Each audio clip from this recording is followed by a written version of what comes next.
The relation between I with the nurses, it became some little bit shaken. Like one is guilty. Yeah. They're acting. It's normal. They're acting to make me happy. Yeah, exactly. But it's part of healing. Yeah. It was part of therapy. Yeah. Now just he's coming. Hey, my sweetheart, how are you doing? How was your night? Have you had any medication? You see now the program. They used to follow my program, my files. That used to attend to me. So they attended to me the third week. I think I came back normal. Now everybody, now the third week, everybody now surprised that I can lift my hands. I can call anybody that's in the room, but they can hear the voice. On that room, I began something that was small, but it became something that it happened now to all rooms. Now what I began, there was this person that was beside me, was called Brian Kamonde. I asked him, why don't we be doing the prayers and the singing? And he told me that's a good idea. So me, I didn't know he was a born again. When I got an accident, I was a born again. And he told me that's a good idea, and he shared to the people. And the people said, yeah, that's a good idea. Who's doing today the praise? Who's doing the worship? Who's preaching? Wow. And because now I was the one suggesting the ideas, I did the worship. I was in that situation. Imagine singing to people while you're in pain, facing up. But I sang, did the worship, did the preaching, and prayer. Imagine you did that. And that was around 11 in the night. Yeah. And now it became a daily routine. Every night. The first week we did by ourselves. When it came to the second week, room 5, they began the same thing. Room 4, and now every room now in our level. Now preachers used to come in the morning. Yeah. Now a preacher comes, preach, maybe 5 minutes, then go. Prayer, then go. Yeah. You see now, those who do hospital ministry, they used to come. So now you can see now in the evening as we are doing ours now, according to the room. And what we used to say, those that we had broken their legs were broken. Some used to say we only have a leg puncture.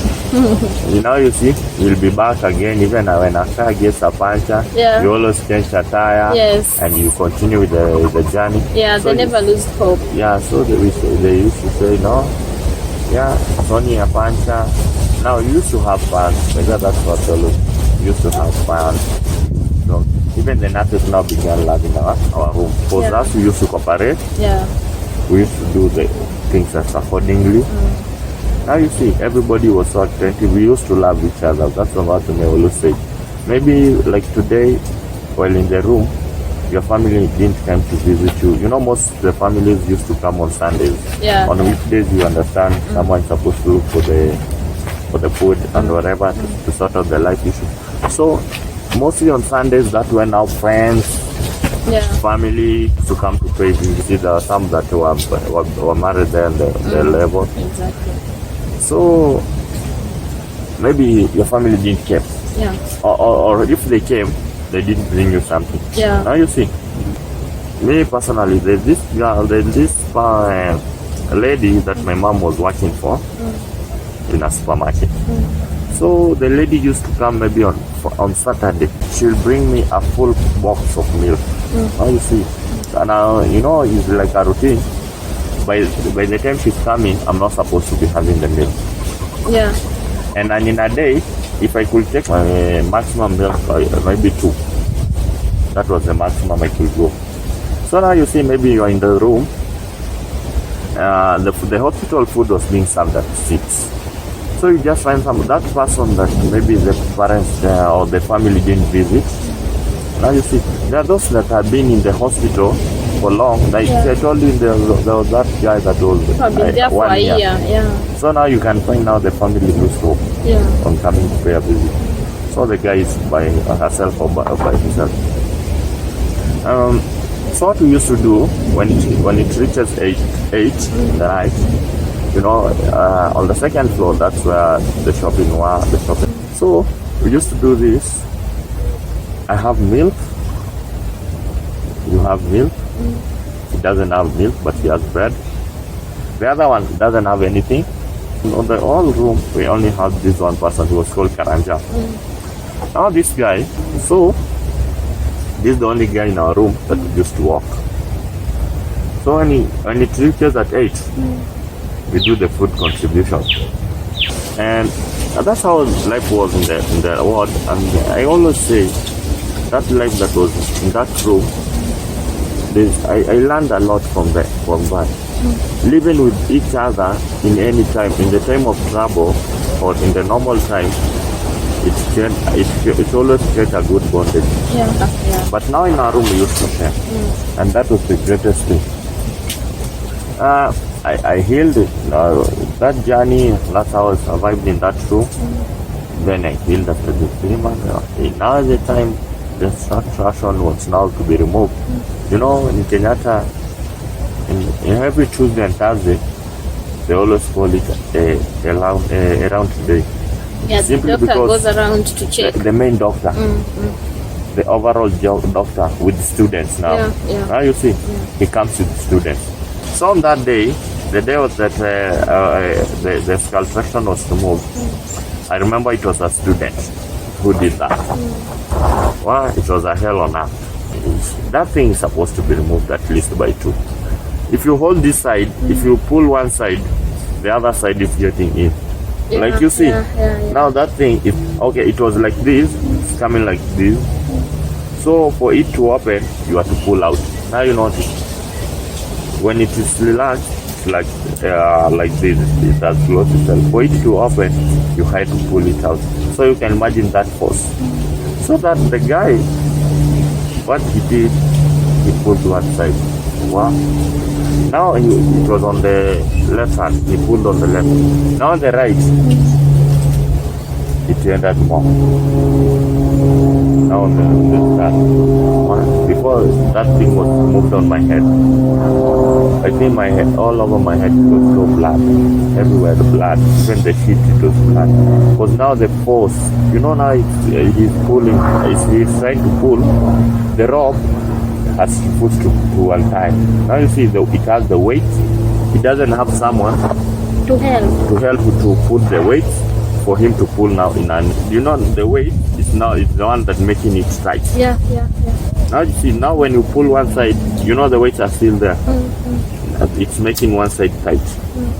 So it was supposed to, unless the weights are removed. Now when they are removed, you can be easily pull it. But now you see the person, one hand is holding the weight, another hand is pulling this weight. And it's supposed to be 2 hands pulling the ring, and one hand and somebody is pulling the weight. And now when my dad came, he found me now my head is white. I don't have the weights, now my head is white. He was so surprised. What happened again? Did you just decide to do it by yourself? Did you fail? I said, no. And then what happened? I can see you don't have the weight. I told him the weight now to move. I'm good now. There's this doctor was called Masharia. He used to be called like my dad. And this he's a physio. He is a physiotherapy level. This guy used to tell me, even if you're not in the mood of doing the exercise, even if I find you sleepy, I will definitely wake you up. And to do the exercise. Because you are my son. You are called Mashari. Yes, like me. I'll just definitely wake you up. So he used to come, wake me up. Do the exercise. Wow, the exercise was so hard. Can you imagine you are in pain and someone's come, pull your hands like, and you are asleep. He pulls his until he feels, no, yeah. I used to make a lot of shouts. But I can say he did his part. Now after they are done with the, now he came in. You are going to see it. He gave me 2 liters of water. I drank it all. He gave me another 1 liter. I drank it told me, you must make sure you are done with that one. Immediately he holds my hand. He pulled me up. You know what I asked him? Can I lift now myself up? I need to wake up. He told me, okay. And he laughed. He just sit there and laughed. Do you know, pulling myself, just sitting down like this, nothing happened. You're okay. You can feel you're okay. You are feeling you're okay, but your body has But not your responded. body is so heavy. Yeah. So imagine he pulled me up. Then immediately he pulled me on the side of the bed to sit. I fainted. Now the nerves, you know, the body is so, it has been so relaxed for 3 months. The body has been relaxing. So when I woke up, he did again. But I didn't go. I think it was around 2 minutes, 3 minutes. You imagine stepping on the fire, on the charcoal, the heavy charcoal. That's how I felt. Because now, like walking 4 steps, you know, I've been hold. I just walked 4 steps.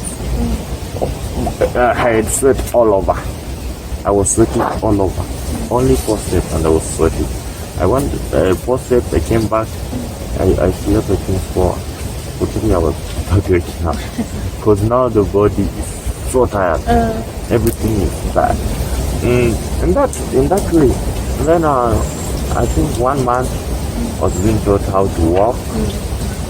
Now that every morning it was so simple. He used to come. Immediately, maybe during the day, I'm sleeping. They used to wake me up. Why are you sleeping? You're not injured. You can't be on traction if favor you want to. And now we favor you. No, we are not favoring you. Wake up. Bring me water. Now you see now that there are the other people in the room. Yeah. Bring me water. Imagine, by then, I don't have power in my hands. Somebody gives you 5 liters. He used to give me 5 liters of a gel. To go and get him water in the reception. That's around 20 meters. I don't have power. Even walking, I'm forcing myself. I'm leaning, maybe if I'm not leaning on the wall, because I can fall anytime, I'm walking beside someone. If not, I'm on a wheelchair. So that, you know, that was the way of them like trying to do not letting me sleep.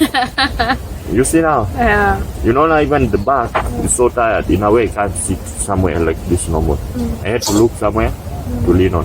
You know that I think the first 2 weeks I used to be in a wheelchair. So what I used to do, now because my hands had no power to push now the wheelchair. So what I had to do, I had to turn the wheelchair. You see now, you push yourself with that. You go back. Now like you're going in front, but you are going like backwards. Because the hands doesn't have the energy. The energy to pull the wood. So this time when you guys, let me just take back kidogo. This time when you guys started the prayer sessions, did 1 or 2 get to be born again? Okay, yeah, I remember there was this guy. I think he was called Felix. Yeah, he was called Felix. He was from, I think, Kayole. Yeah, the guy used to operate. He was a rider, but he used to do boda from Kayole. I think he just said, but we are not the one that we dedicated him. In the morning, the pastor came and he just said, I need to know Jesus.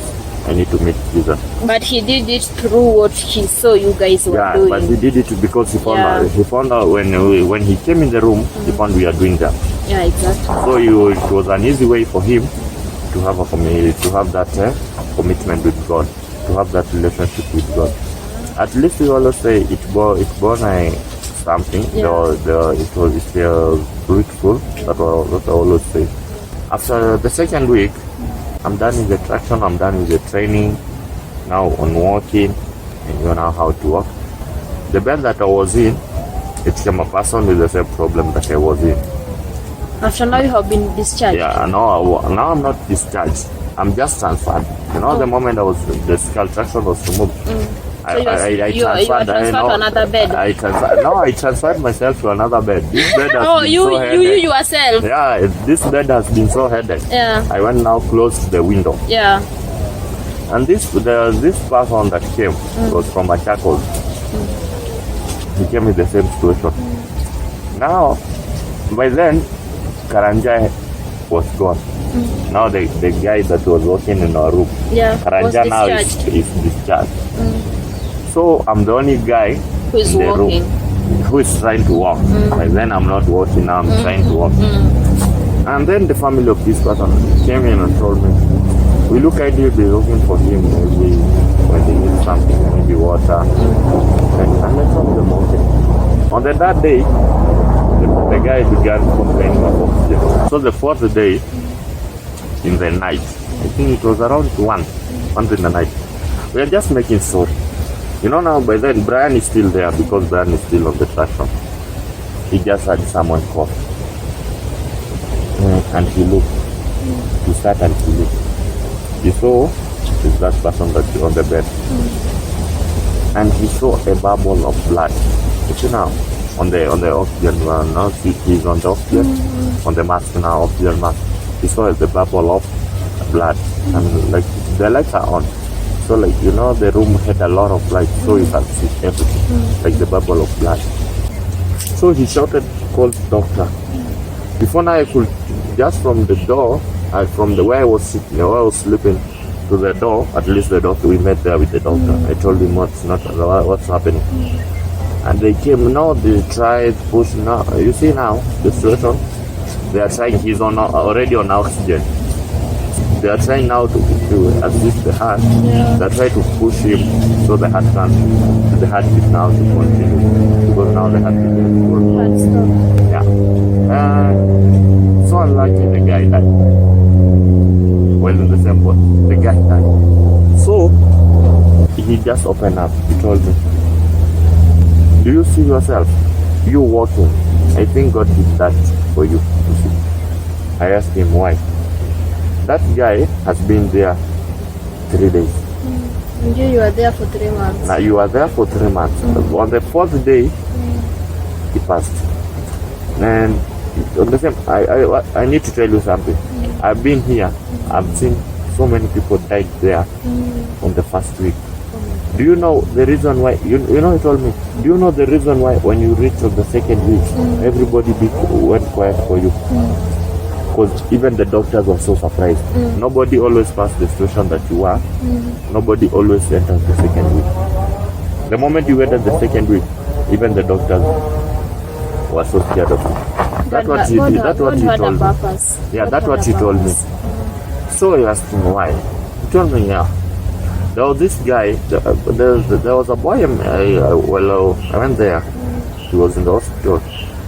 He was young, I think he fell from a mango tree till when he was in Form 1, I think, while fetching the firewood on a mango tree. So he stepped on a dry wood and he came with it down. The guy, you know, surprisingly, do you see now from the chest going upward, he has nerves, he's okay. But now from here, going downward, he doesn't have feelings. He can't feel anything. He couldn't feel his body. Yeah, so me personally, I can say it was through the hand of God. Because now, me walking, first walking, I remember there's this nurse came and he had gone for leave for 2 weeks, 3 weeks. So when she came back, you know, the expectation was either she find me sitting on a wheelchair, one part of the body is not, like the half of the body is not doing or not. The half of the body is doing, like it's functioning, it has feeling, the half doesn't have feeling. He was so surprised to see me walking. Yeah, the question, where's your wheelchair? He asked me, where's your wheelchair? I didn't answer him. I was in reception, I was watching television purposely. So you left hospital after 3 months? I think after 4 months. After 4 months. Yeah, that's so when I came home. After leaving the hospital, you started going for therapy? Or? Okay, after I was out of the hospital, out of Kenyatta, I used to go to clinic in Kenyatta. I did that for 2 months. Then I was supposed to go and do the booking for surgery. Do you know I was supposed now when I went for a booking for the surgery, I was told 2021 on January. That's when I was supposed to be done the head surgery, but the jaw surgery. But I asked them, how? Mine even okay. There was this mess that happened. The moment I was transferred from level 5 to level 6, the max official now, the level 5 people now dealing with the head. Max official had to make sure on the third week I had gone for surgery. the major surgery. The surgery should have been done on the third week. What happened? The doctor that was in charge began to say, oh, well, when he was transferred to level 6, we lose track. No, the doctor by that had some issues with them, but nothing we could do. We were told the only place that we could fix it was on 2021 January, on the 20th. So my dad, there are those doctors that you knew in the Kenyatta. You know, now you had to make friends, doctors, whatever. So there's this guy told him the best place you can go and in an affordable price. It was now in Kasarani, St. Francis. The guy that transferred him is called Francis Tuku. He's a doctor there, but he's also a big doctor in Kenyatta. So he always, when he's not in Kenyatta, the normal days when he doesn't have he's a theater doctor, so he's a surgeon. So you can see when he's not in Kenyatta, he's at the St. Francis. It's a private hospital, but a church. St. Francis is a church hospital. So I was transferred on 28th of December 2022. I went there, I was admitted on 29th. On 30th, I went for my head surgery.